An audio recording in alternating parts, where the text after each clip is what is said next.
All right. Hello, everybody.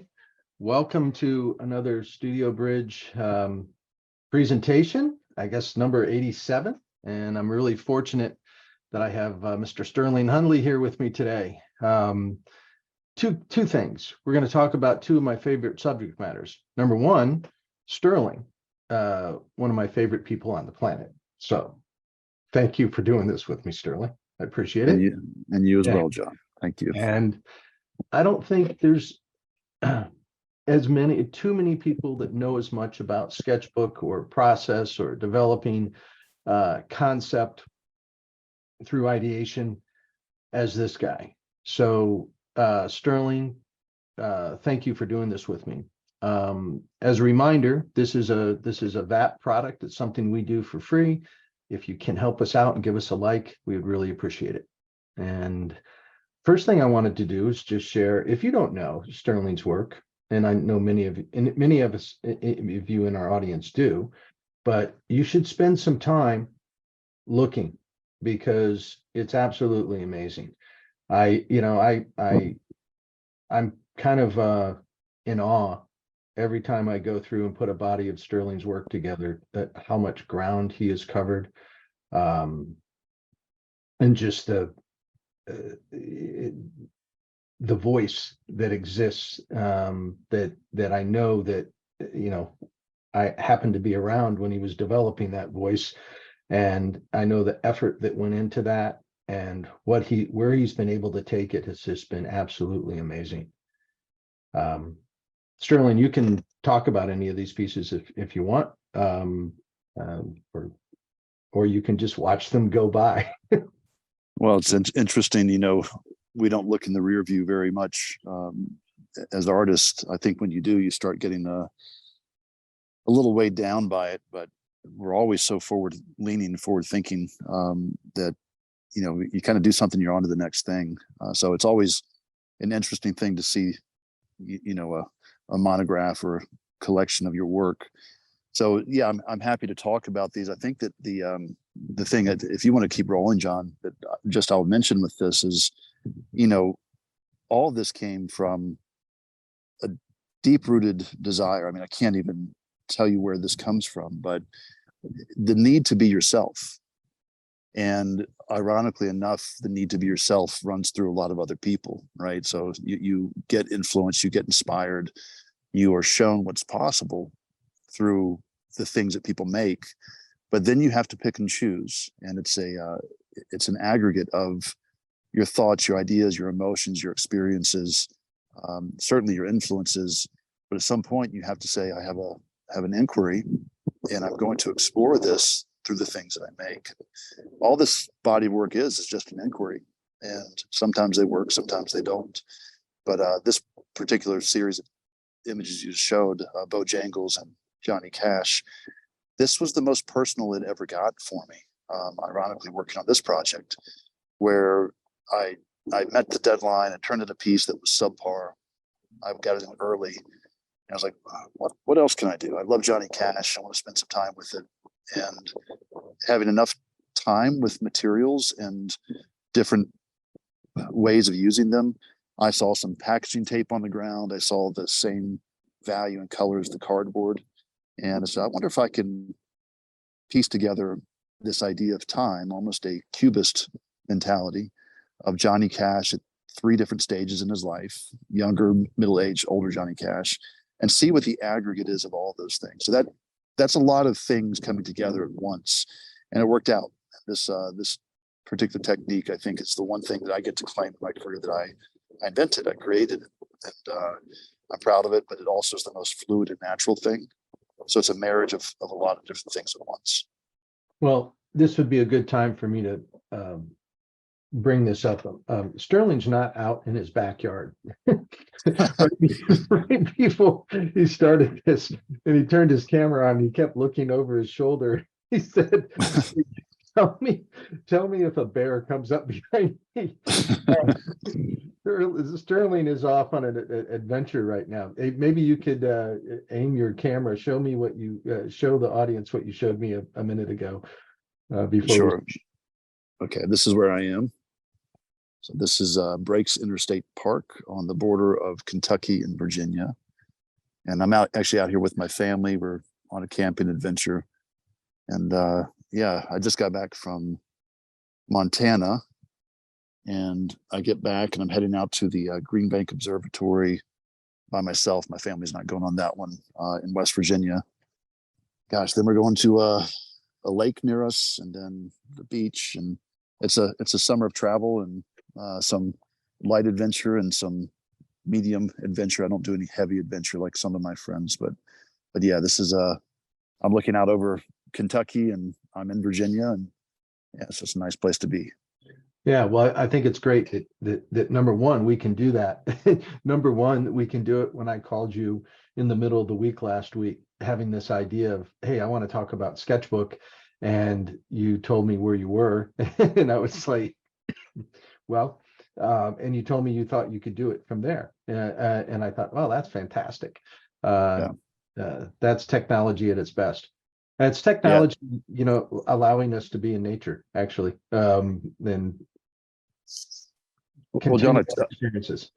when we were down at the Illustration Academy in Florida, Sarasota, I told you that my dream then was to one day own a boat and be able to take the intercoastal waterway with my Right. family and go from Richmond all the way down to Florida. I guess at that point I didn't have kids, but thinking with my wife, hasn't happened, but the technology is there to do it. And Right. now I'm just on a cellular signal right now. I can see the cell tower, over in Kentucky there, and there's a fire tower here that I'm really curious about checking out over on the other one. But yeah, the technology is amazing that lets us do this. So why not take your sketchbook wherever you want to go? Well, it's certainly evident you do. So we're going to get further into that. I want everybody to see what I see when I look at this. I mean, I met you when you were maybe 19 or 20 years old. That sounds right. Yeah. And I watched you. I mean, you were already good. You did things very well. You were a lifelong drawer, and you had skill when you came to the academy. Where you aimed it and what you did with it has just been incredibly impressive to me. The voice, the uniqueness, but what I see, like when it's all packaged, I feel like anything that you do, I feel like I recognize that it is yours. There's something that holds it all together. There's a voice there, even when things are new to you, or you're trying something you haven't tried before. You're still there. And I don't know, it's your design sense, I was trying to identify it and say something really smart about it today, but I don't think I can. But the way I ended up, and the way I identify it, what holds it together to me is part of it is your willingness to go on that adventure and to try something. And it's like all your, beautiful pictures without a doubt, but they all have meaning to them. They all have, they're very idea driven or emotionally driven. And I think that's a big part of it. It's not just, again, I can recognize your drawing and your design, but there's the concepts tend to the reaching, they tend to link together too. And I can't say that about that many artists. So I appreciate that very much. I would just touch on that. It's I feel like there's nothing that I do that's easy by design, right? So I think you'll relate to this, John. I enjoy the struggle, and things are hard, and when they get facile or easy, they're not fun. And it's working through a struggle that I have always enjoyed as a picture maker. And there's been places that I've gotten to where things have gotten predictable. We'll say maybe predictable is a better word than easy. But you know where they're going and where they're going to come out. But I think that word adventure is right. As I said, adventure light in the real world, but in illustration and image making, I'm an adventure heavy. It's something where I really enjoy discovery. So, but thank you for your kind words. I really appreciate it. Well, it's not just, I think I can visually associate with you the way, like, the way you produce you have produced a lot of illustration, kind of your technique of the way you use acrylics, that buildup of acrylics, the way you handle the material. It's evident there, it's evident with pattern and stuff, but it's also evident with point of view, unusual point of view, and that voice really coming through. One of the things I love about looking at your work is I'm usually surprised, and I like that. I love this surprise. Sorry, the wind's whipping up here if it's catching the microphone. Sorry. It's okay.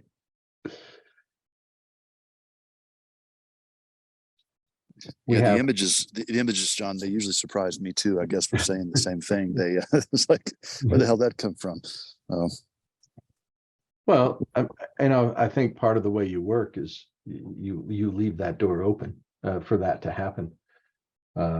You have to, or it won't. Yeah.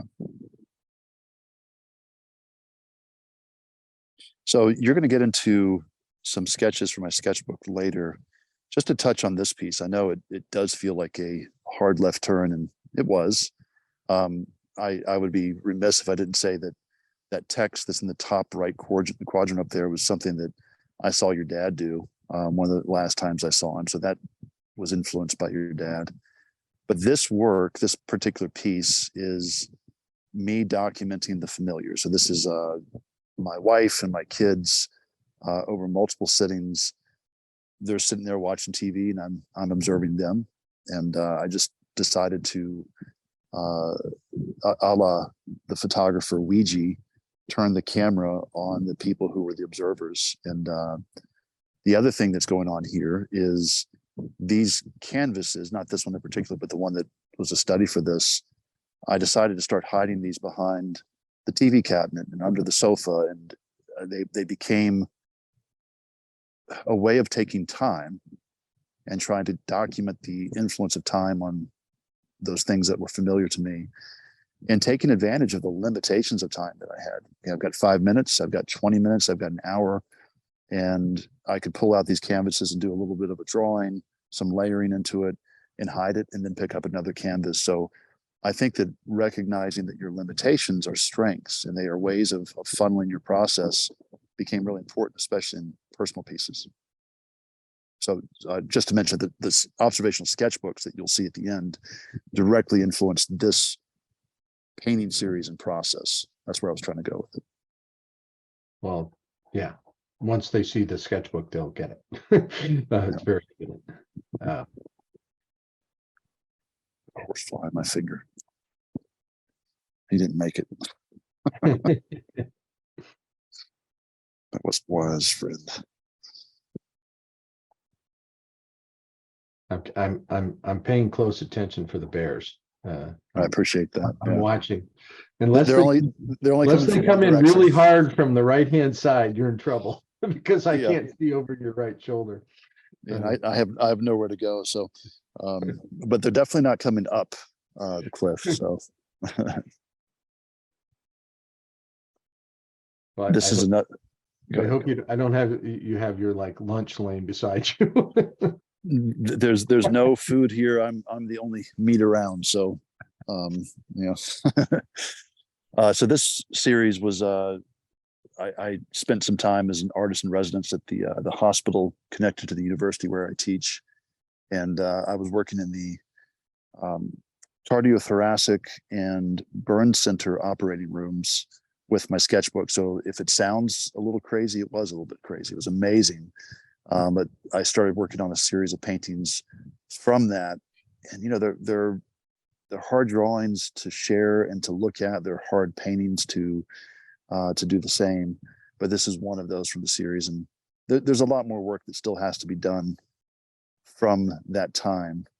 So when you go on these, we'll call that even an expedition, but any expedition where you go and you observe, the drawings by themselves are a form of art and they document that moment. But then you have the decision, maybe sometimes the obligation to say, now what? What do I do in the studio outside of that experience that is going to let me bring a sense of design and curation into the process? So this is one of those pieces. I'm glad you grabbed it. I kind of like seeing it. I did it and sent it out to a gallery, and didn't know how I felt about it, but it's an interesting mix of representational and abstraction that I'm really drawn to. And I'm certainly knowingly influenced by your dad in that way of thinking. Well, it's a beautiful painting. Thank you. All right. So my choice, number one, to show a small body of Sterling's work first, so you could see, I think it's easier to relate to the sketchbook use after you see some finished pieces. These three subjects, skill and craft, ideation, and industry, are the things that I think that, number one, it's how what VAP is wrapped around. I mean, all of our classes deal with these three things. You have to have skill and craft to work in the industry. You have to have an ability to problem solve and to ideate. And then you got to understand the industry well enough, knowing how to point those out. A lot of times I explain our illustration program very simply. It's like, we have a skill and craft class, we have an ideation class. You use those two big picture things to start making portfolio pieces for the industry. And it's really pared down, very simple in that explanation, but you can't do it without it. And I think, educationally, what we deal with really big picture things in our education, and a lot of the skill and craft takes time. A lot of it is just push up and sit up and repeating and putting effort into it. But I want our classes, and I think it's the only way to really properly teach somebody to work in the industry is to have outcomes that are industry based. And so the whole time you're constructing pictures, your just focuses at different things at different times. So with that said, ideation and process. It's a little different. Different parts of the industry have different pipelines and different outcomes and different needs.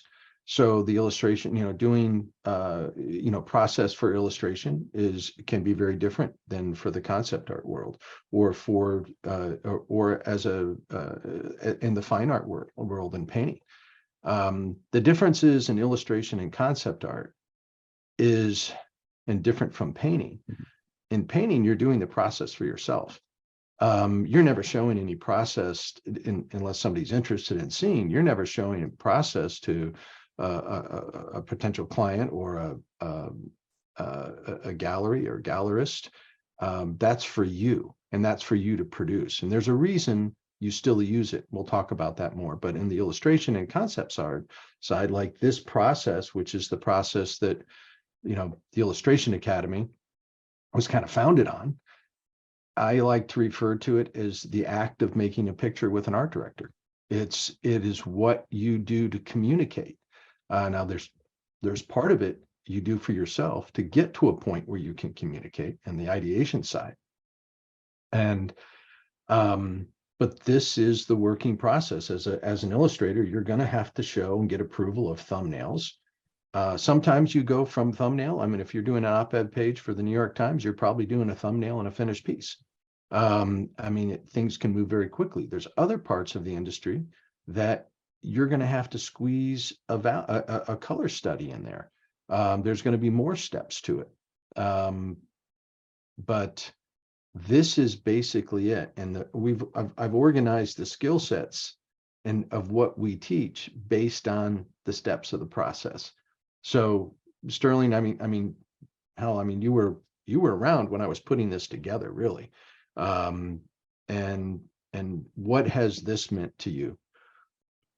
Well, it's everything, right? I mean, it's the entirety of the process, and it's taking the creative method and distilling it down into something that's a tangible step by step, right? And I remember being a student, John, and a big part of what happened at the Illustration Academy, which was the precursor to Visual Arts Passage, which was the precursor to Studio Bridge and all of those things.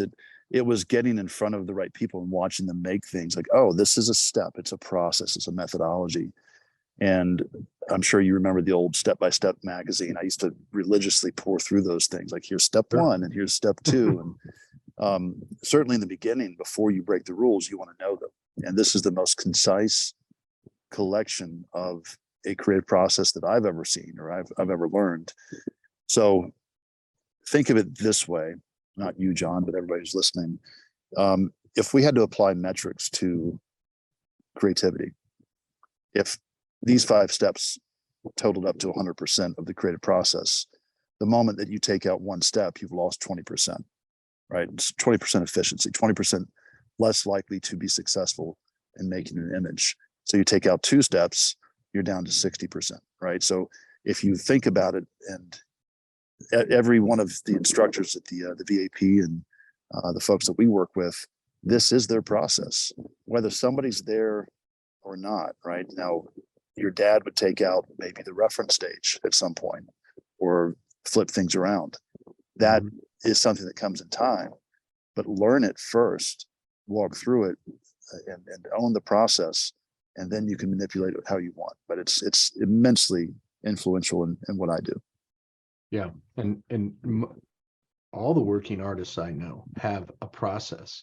The process, I mean, again, in the illustration world and the doing art for entertainment, whether it be animation or game or movie, it's heavily process driven. You're working in teams. You have to communicate, and something is made to go to the next level.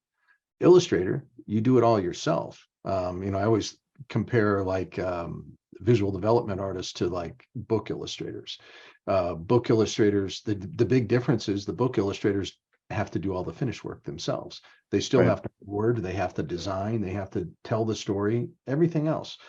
And it's just and they're well equipped to do visual development. And again, a lot of great visual development artists have done book work first. So process, to me, that what I try to tell people is it's going to make you better immediately. As soon as you get a handle on the process, is what Sterling was suggesting about consistency and learning to control the picture plane, learning to get every step right before you go to the next step. Your picture making is going to get much better. So anyway, very important. And Sterling, I'm going to leave this up to you. These are your words, Sterling, actually. Well, one of the things that I struggled with when I was at the Illustration Academy was that there wasn't a definitive process in ideation. So this is a subcategory of the overall process, and I get very nuanced with it. But as I am also a teacher, trying to walk people through something that's predictable and understandable. And again, take what you want, leave the rest, but understand it and work through it. It gives you a scaffolding to work with. So I look for patterns in things. And I think there's a bald eagle flying around over here. Sorry, a little distracted. Okay. But yeah, so it regardless of whatever project I'm working on, whether it's personal or it's an illustration or something that's entrepreneurial, it's a business endeavor, or it's putting together a pitch, I always start with text. So it's just the universal way to kind of come to a consensus.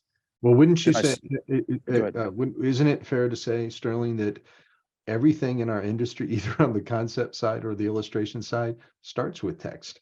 Exactly. It's an interpretation. It's the big trick, is getting from text to visual. That's our job. Yeah. Yeah, that's right. And so everything is an interpretation of text. You see the eagle? It wasn't an eagle, it was a buzzard, but he was a way off, but he did fly right beneath me. Sorry. But yeah, that is the job, right? The job is to work with people who don't have the skill set or the capability or the time sometimes to take an idea and to manifest it visually.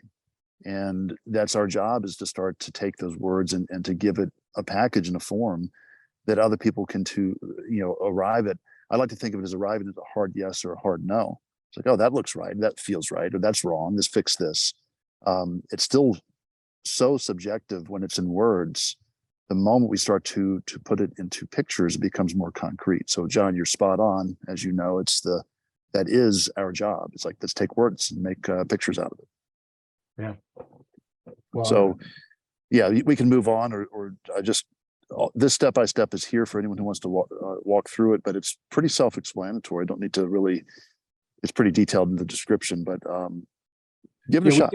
We kind of walk through it, when we see, I starting like with the thumbnailing side. I think the first thing to explain to people is there's different types of thumbnails. I think, we think of the thumbnail that we're going to present to the art director, which is a little bit more cleaned up, which is explanation of the picture to a certain extent. The ideation thumbnail can be very crude. It's just to get it down on the page. And we start dealing with, shape design, and maybe a little bit of drawing in the thumbnail that you would present to an art director, just so they can understand what's going on. This is a thumbnail sketch cheat sheet that Edward Kinsella created, which I love it because, well, first of all, I think he learned it all from Sterling. Sterling and the other artists at the Academy. But it's so simplified. Again, this is idea generation. Try for 3 good ideas, sketches, rough ideas. Get something down on paper quickly. Make a frame. Always work inside a box and doing your thumbnails. Know what your proportions are for the finished piece. You don't want to be thumbnailing vertical pieces for a horizontal format. It's not going to work. You're going to find you're wasting a lot of time. If you want to screen capture this is fine. I'm not going to go through the whole thing because we talk about it more, but it's just so important that it's at the beginning, that it's just very direct. You're just throwing ideas down, and it's not about polish and finish. It's not about, it's about the idea. What are you looking at, Sterling? Well, there's a tunnel here, and I'm not sure if you can see this train down here, but I can hear the train. Yeah, it's pretty far down, but anyways, it's going to disrupt us anyways. But it's going through the tunnel, and it'll come out all the way down there. So they told us about this. This is one of the tunnels you can kind of check out through the overlooks. Sorry, not trying to be disruptive, but this is Okay. This is what happens when you're on site somewhere. So please proceed. No, I like it. There's a shorter version of this too. How to get better thumbnails. I love this. Start with value shapes only. Again, it's not about drawing. It's not about polish. It's about the idea, and it's a simplify, trying to come up with a simple picture. I break my understanding of it down to these 2 things. An ideation sketch can be almost anything, just to get the idea down on paper, whatever it is. The 3 value thumbnail is something when you start really thinking about picture. You start composing. You have a light and dark pattern. You're worried about shape and recognizing the objects in the picture. Here's some examples. Sterling, this is your page. You don't really have to talk about it, but it can be total chaos. And this is a good time to bring this up too, because I'm going to show an example, a beautiful sketchbook of Sterling's at the end of this, where it's a lot of observational drawing. Sometimes the page is, well, not sometimes, all the time, the page is the format of the picture. There's vignetted things in there also, but And here, there's no picture making going on. These are just ideas and associating tangible objects with a word, trying to get from text to visual. And that's a huge part of, and that's how I always describe the ideation process, is like, start with the words, starting with the word stack, with what your interpretations are of the most important ideas that you've written down, and then associating iconic visuals to those things. What is the easiest visual to explain that word? Yeah, and this page, John, is, there's a lot of research in here too, which is when you don't know something, you're not expected to have it all self-contained. You start to read and you start to look, and this is me capturing little vignettes and details and things that pop to mind, and some things that I know and some things that I don't. But the way that I describe ideas is that the most simply is that ideas are associations. As simple as that. You're making connections between disconnected things, and when you can bring those things that are disconnected together into some type of image or picture making, that association becomes evident to the viewer, and that's where the ideas form. Great. This was the Bends, correct? The Bends, that's right. Yeah, you showed this one in the beginning, and I still think it's one of the better ideas I've come up with, and it just required pushing beyond the expected for me, and getting to an idea that I'd already done before, and not settling on that, because this deep sea diver carrying this woman from the depths of the ocean. I'd done something very similar to it in the shipwreck piece, and I was like, I can go more than this. So I was glad that it pushed on and unveiled something I didn't expect. Yeah, but I love seeing the progression. This is just a page I captured out of your sketchbook, but I think it's just so great to see the research, some writing, and then visuals that are in a box. And a sketchbook can be all of those things. I loved your sketchbooks that you did at the Academy, that were very informative, and they were kind of like your journaling every day at the Academy. Right. And some of it was picture making, some of it was written word, explanation, notes to yourself. It's just a journal. Yeah, and that's I guess where a lot of my sketchbooks end up, is there's a ton of writing and reflecting. Sometimes it's on a project, sometimes it's not. Thank you. Oh, and then this is, we saw the finished piece earlier, but the exploration of pose, playing with just drawing, and then a very complete picture.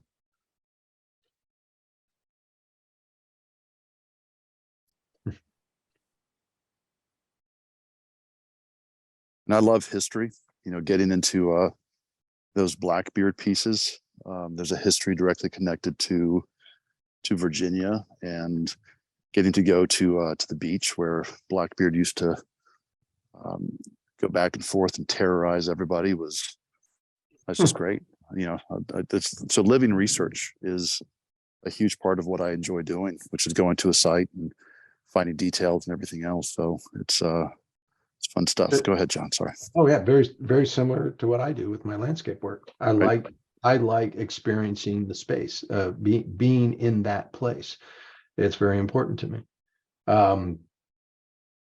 So this is something that was on a document, a 5-step document of making a picture that we made at the Academy. And the first is the first 2 value and use of line, Sterling's thumbnail at the top, and then really good friend and great artist Brent Watkinson 3 value thumbnail at the bottom, and maybe 4 value. It's not in Brent's 3 or 4 value thumbnail there's no requirement of line. He doesn't have to have an eye. He's not lassoing shape. He's not using line to explain something. He's doing it with value, which it's the type of thumbnail I like before I start my paintings, because I've worked out the complete value structure. In the 2 value thumbnail with the line, As George Pratt would say, if you're doing a 3-value thumbnail and you're relying on line, you're doing it wrong. And there's truth to that. It's like, which, the wall in the background, the bathtub, and the figure, which one's lighter, which one's darker. That's something you're going to have to figure out in the finished piece. In the one below, it's already solved. And so my suggestion of 3-value thumbnail before you start a piece, I think it gives you the most information. And there's times that you don't want that information too. But go ahead. I was just going to say that you're touching on this space between where does a line stop and a shape begin. Kind of go through that in my mind. It's making value work for you. If your values work, so as George is saying, if your values work, then line is an option. If your values are not working, then line is a necessity. And you want to have that option to use it as a flourish, not lean on it, because if you lean on it, then it's not clearly articulated. Right. So here's some quick examples. I don't draw in a sketchbook. I draw on loose paper because I like to pin my drawings, my thumbnails up. I got drawings behind me that I draw on loose paper also. Very, very different than Sterling. Sterling is a true sketchbook user, committed to it. My good friend George Pratt, never seen anybody as committed to the sketchbook.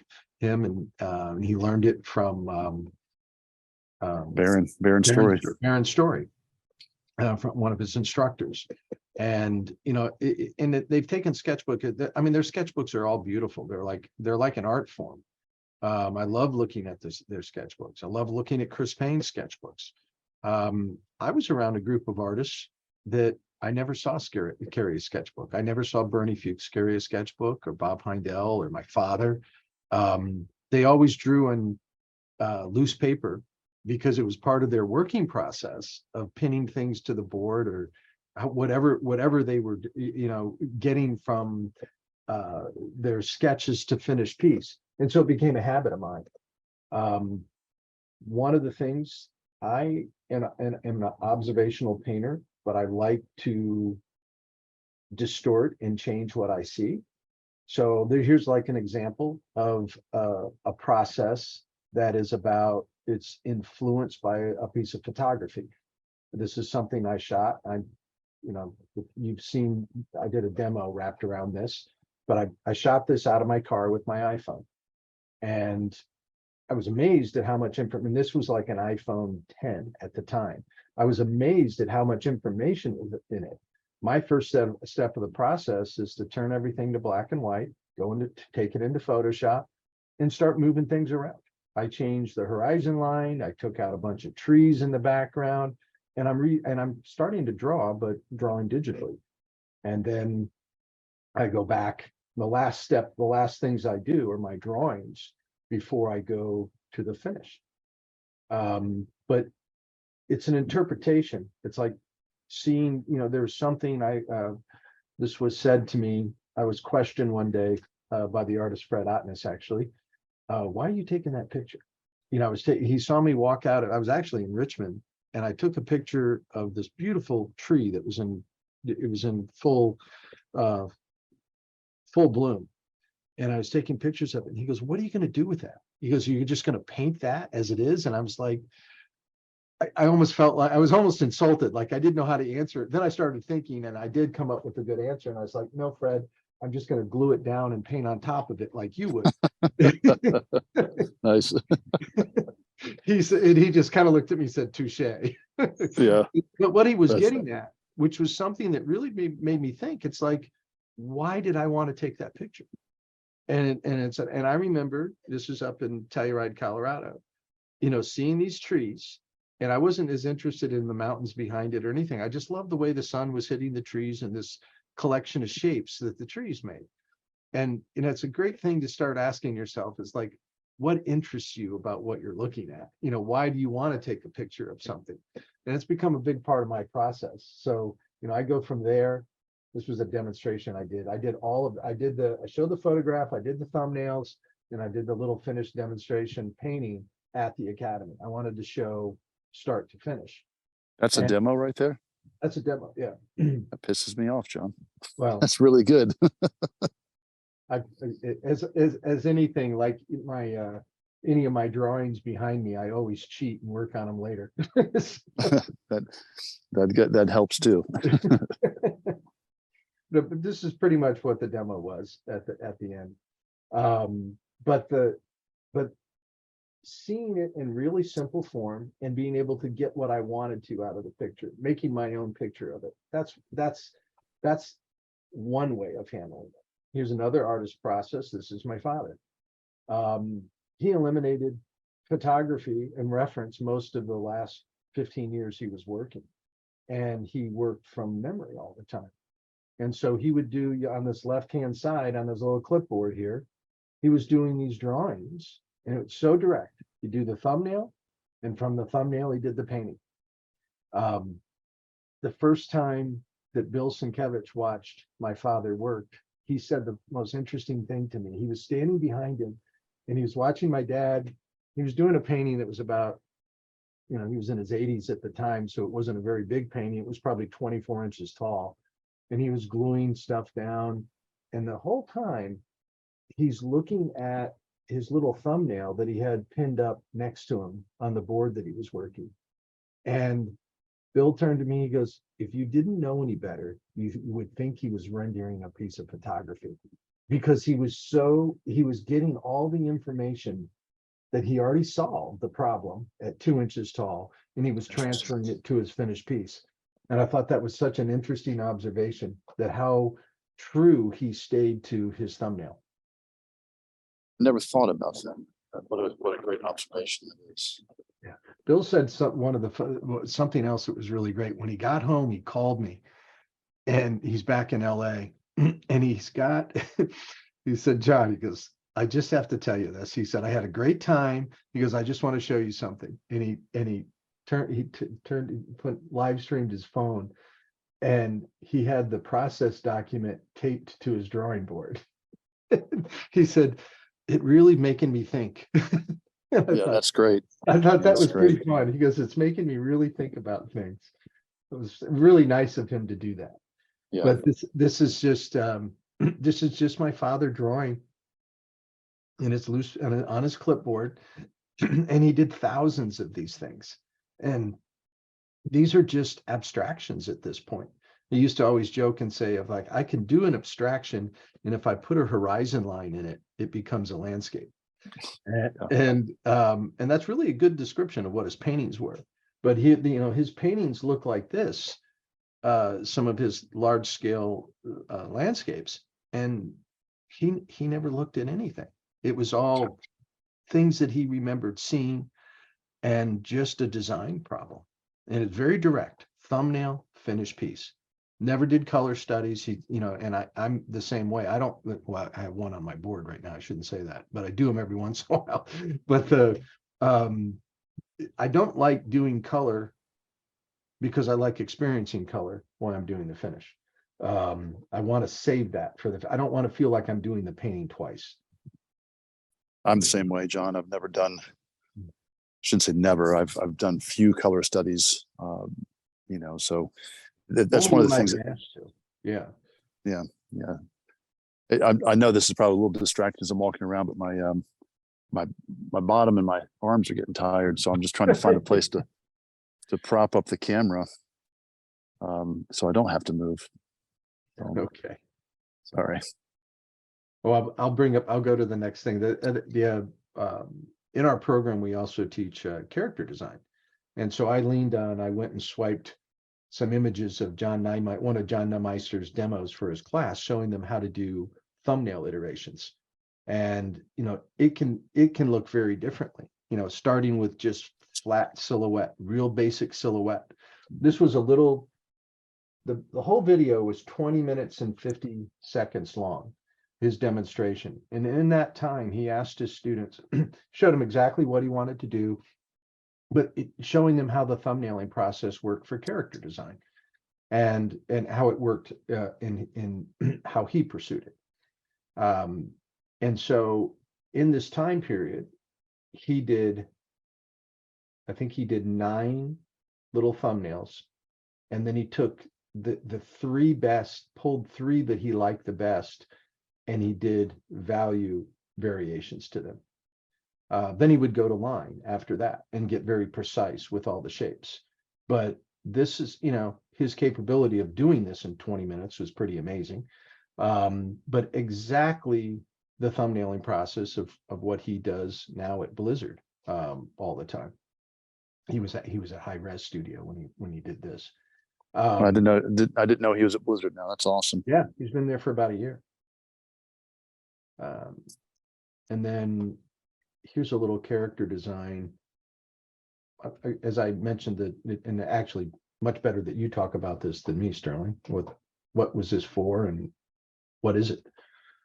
Well, so I like origin stories, and this is kind of one of my favorite assignments to give. One of the favorite things I get to work on is the Jungle Book, and I have a lot of my students do this. And for some reason, that particular assignment just yields the most interesting results. So if any students are looking for a great portfolio assignment, taking a chapter out of I think that's Rudyard Kipling that wrote that. Yep. So read it, follow it. It's something familiar, but you can put your own twist on it. And this is my take on, the before Mowgli. So Mowgli was actually Kipling's observation of real life feral children in India. And I got to get into the research of that. And there were a couple of sisters in particular that were raised by wolves. And a lot of this research here is the aesthetic that's coming after the observations from doing a lot of looking and reading, and to what Kipling was documenting this process of observing these 2 sisters that were, again, completely feral, and then they tried to bring them back into society, and it just didn't take. It was a really bad situation. But this was for a demo that I did for you, John. It's just something that was a poster that I was working on my concept portfolio and developing some movie posters and things that were connected to entertainment, and just got obsessed with this for a while and redesigning what this character might look like for the prequel to the Jungle Story. The Jungle Book, sorry.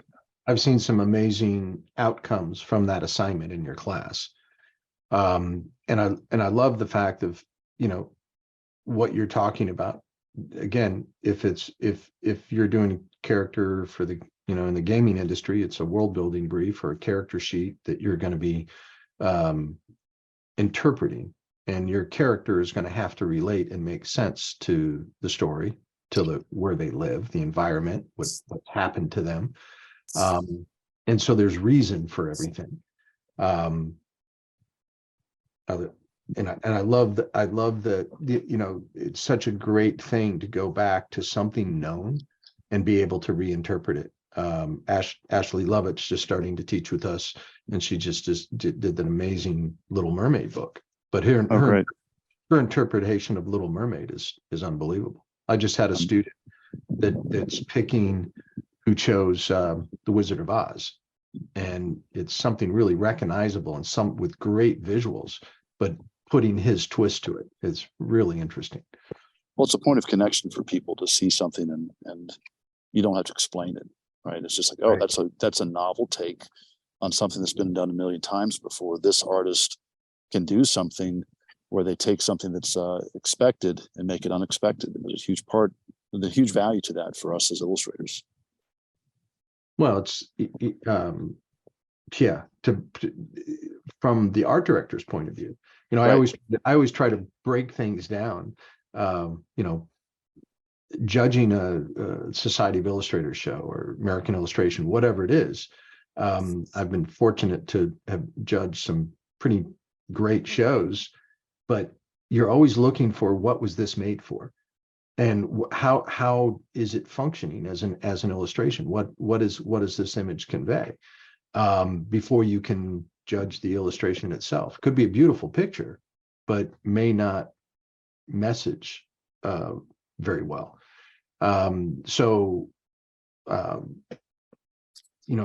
from an art director's perspective, what you're trying to do is get in their brain, make them remember you. It can be very difficult to show them artwork that is unrecognizable, where there's no function to it. And so it's a real trick. One of the most, I still think one of the most difficult projects that any illustrator has done is you redoing, I can't even think of the name of them. I'm sorry. Oh, Treasure Island. Redoing Treasure Island. How stupid was that? It's like, That's a mistake. like, how do you get away from what the notable, the Wyeth work? How do you get away from that? Oh, gosh, don't know that I did. In fact, I paid homage to him wherever I could, several images. And well, it's a beautiful book, and I love looking at. I've looked at that book a lot. But I can't, you can't help it. You got to go back and think about the things that we all know that's iconic. So you got to be real careful too. But you did a great job with it. I think it's one of the more difficult things that anybody's done in a long time. The last part of this, Sterling, is your Time 01 sketchbook. And maybe you can set this up and talk about it a little bit. Yeah, are you seeing me okay now? I found a perfect natural tripod here. So there you go. There we go. So again, this is I talked about this earlier with the painting of my wife and kids on the sofa. And one of the things that I struggle with, and I think that a lot of other artists struggle with too, is my mind and my body rarely occupy the same place. My mind is always off somewhere else. And then, it makes it difficult for someone else to live with a person like that. And so that's one of my wife's greatest complaints about me is I'm a dreamer and I'm not always present. So those things are difficult and compounded when you have kids and other people that you care about.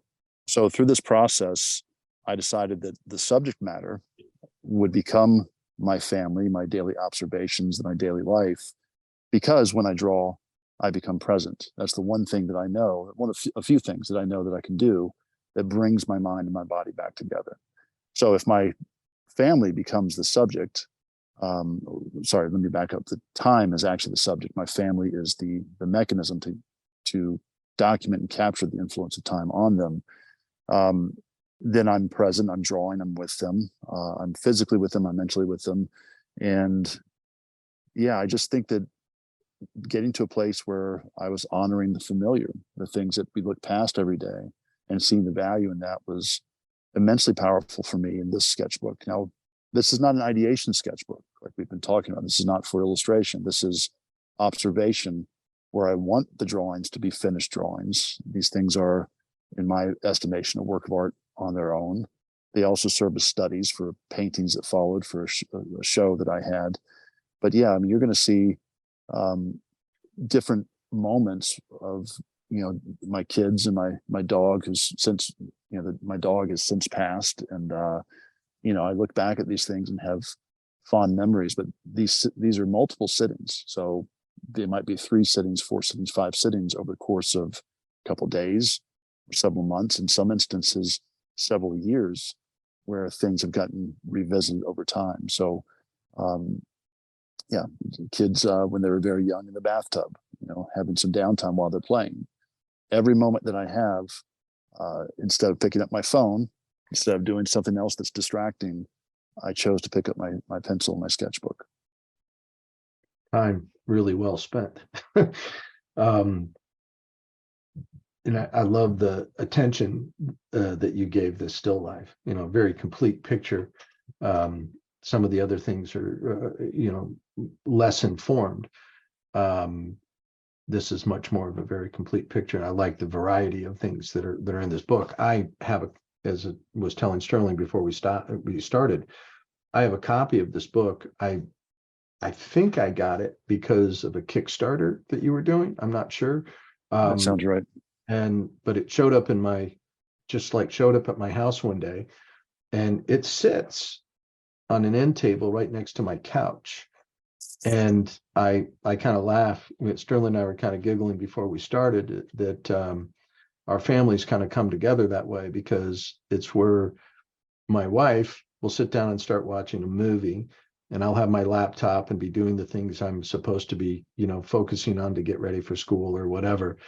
And I'm not really there. I have no idea what's going on in the movie. Right. But I'm present. And that's a lot of how my time goes by. But I do know so many times that I've picked up this book.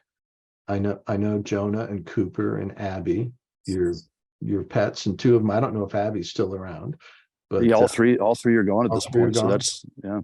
But Bryson and Madison and Shelley, I mean, I know your family. I've met them all, but I know them better from this book. And it's like, I feel like I've spent time with you. It's very successful, and it's just an interesting thing to go through. There's a lot of text to it. I avoided some of those pages, but there's some really interesting text to it. And learning about Cooper the cat and how much his life changed with your children, being born, and him going from the most important, I want to say human, being creature critter being outside of you and Shelley, and being, moving, taking a few rungs down as children were born, and then having to deal with Jonah, the dog. It was very interesting. But this is a really beautiful project. Thank you. Yeah. And this drawing, John, that you have on the screen, I mean, it's just, that we lost Jonah not that long ago. So not to make it overly sentimental, but that's me waking up, and that's the edge of our bed. So, my wife is asleep to the left, and I'm not wanting to wake the dog up or my wife up or the kids up. So I take a moment and draw him. And those are the things that you would never take a photograph of that. That's not significant enough to be visually engaging or emotionally salient, but certainly with your sketchbook, you'll capture a subtle moment. And so I see that, and that brings it back. Like, well, she was still there, but yeah, it's as personal as it gets. And I think that when you're creating work that is significant and meaningful to you, hopefully that connects and lands with somebody somewhere else. So that's my dad's old baseball glove. So that's cool to see. I still use that thing.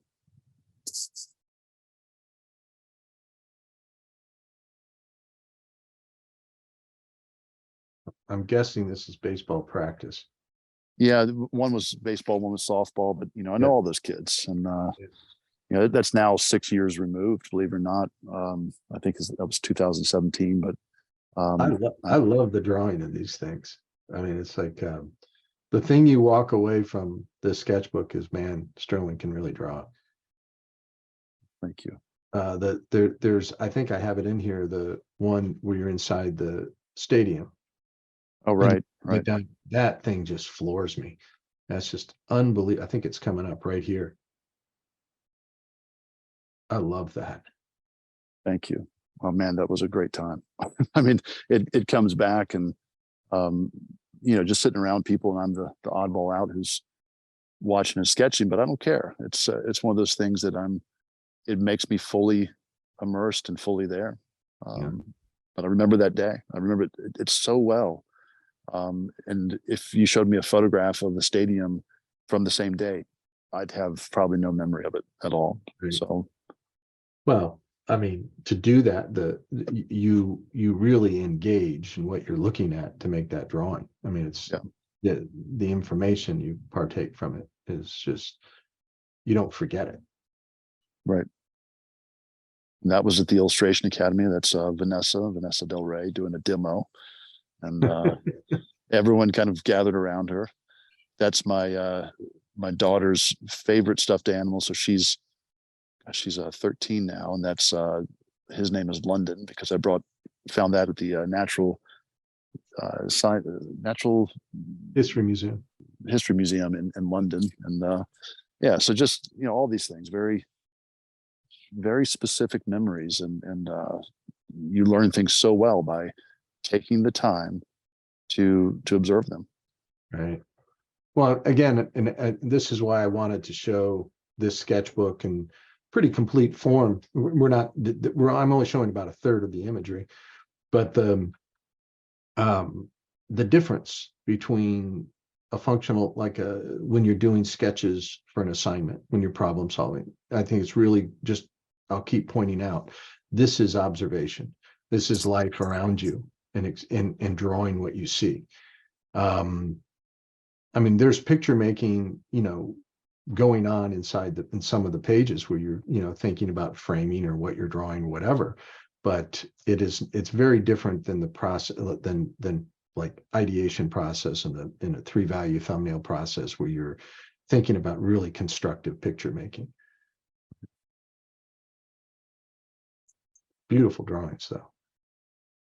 Thank you. It's Vanessa twice. I apologize. 3 times because there's another one in here. Oh, really? Well, just not the same drawing. Just the ones with the with Vanessa. the head. Yeah. These are so great. Now, a lot of these are, so you're talking about watching movies with your wife. Like I fall asleep when I watch movies anymore and TV shows, unless it's really, really good.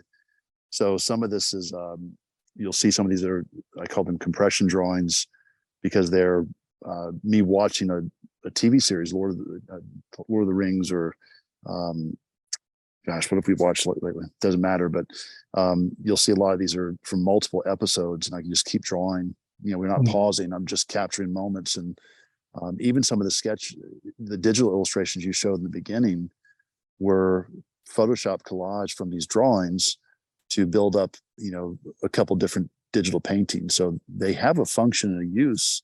They're cinematic by nature because of what we're watching, but it keeps me awake. It lets me watch a TV show or movie with my wife and be fully engaged that way too.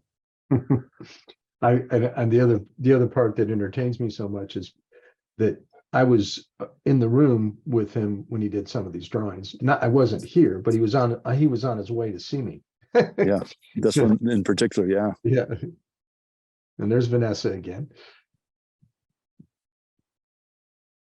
Talk about a good drawer. Yeah, no kidding. So can really draw. Scary good.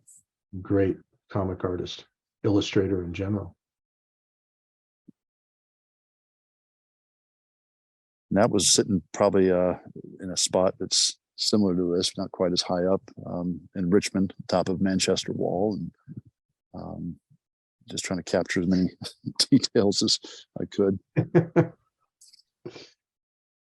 You seem to have a lot of time on your hand that day. So. Made the time. Yeah, made the time. That's for sure. That's an important thing too. And then when you don't have much time, when you're at a stoplight, hopefully you're at a stoplight.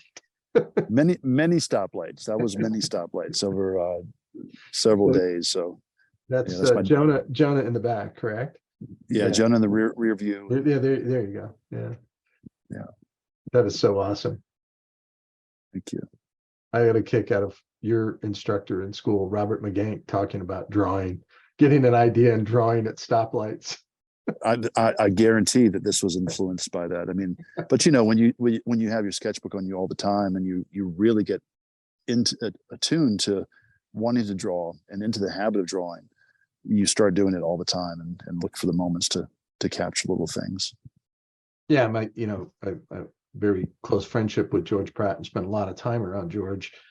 Him always having his sketchbook with him, just constantly, at a point where sometimes it was really frustrating because he documented everything, and this was before iPhones were good cameras.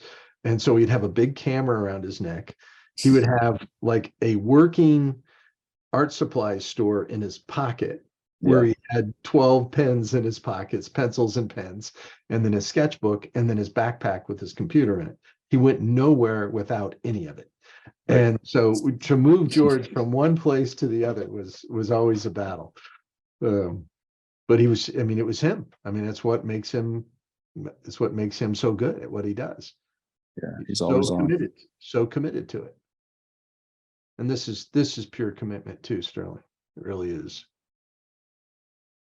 Well, the difference I think for me and George is, mine comes in waves, and it ebbs and flows. And there's times where I'm really committed, and there's other times, the trip to Montana, I didn't draw at all. But you have to take stock of who you're with, where you are. I'm out there with my parents and my brother, and I only had one solo hike that I did in the week that we were there, but it just wasn't the trip for it, because not everyone else is there Right. for that same reason. So yeah, it just depends on the circumstances for sure. Well, and also you don't want to deteriorate the experience. Exactly. Yeah. I mean, you want to really get into the experience. I'm Yeah. that way, me showing that photograph of that picture taken outside of my car window. Wasn't preferred. I preferred not to be punished by my wife and stop again. So Yeah. I was thinking about her needs and trying to be, somewhat palatable on the trip. Yeah, that you're spot on. So again, life circumstances, or wife circumstances. So Relationships.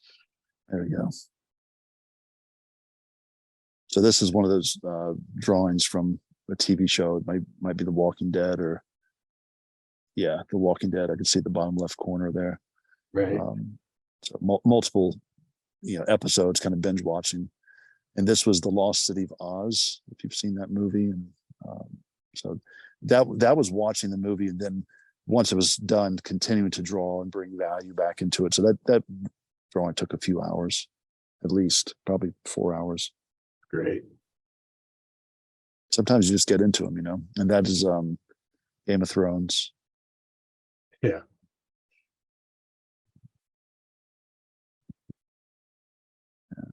Other side of the door. I don't remember much about that movie, I have to admit.